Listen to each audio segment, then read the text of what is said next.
King Saul gazed across the valley, his heart heavy with the burden of leadership.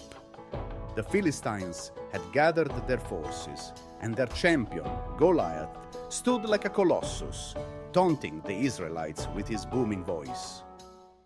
"Send me a man who dares to fight."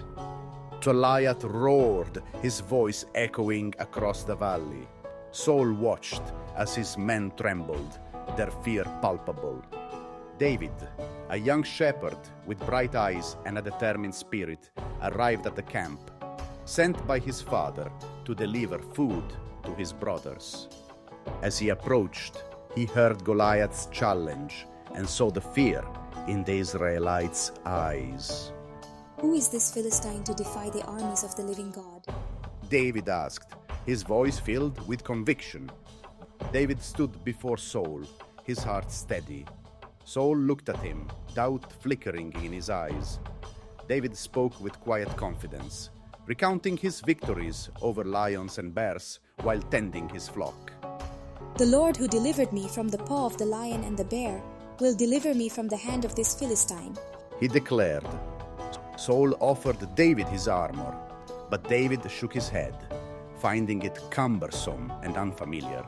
Instead, he chose the simple tools he knew well, trusting in his skill and faith. "May the Lord be with you," Saul said, as David prepared to face the giant. Goliath sneered at the sight of David, raising his spear with a mocking grin. David, undaunted, replied with words of faith and determination.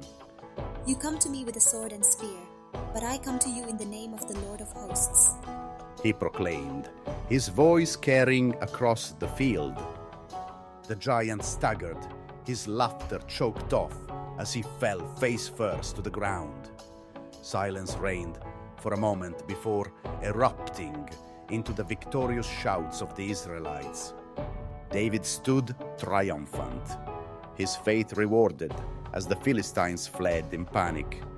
"The battle is the Lord's," David declared, the humble shepherd now a hero in the eyes of his people.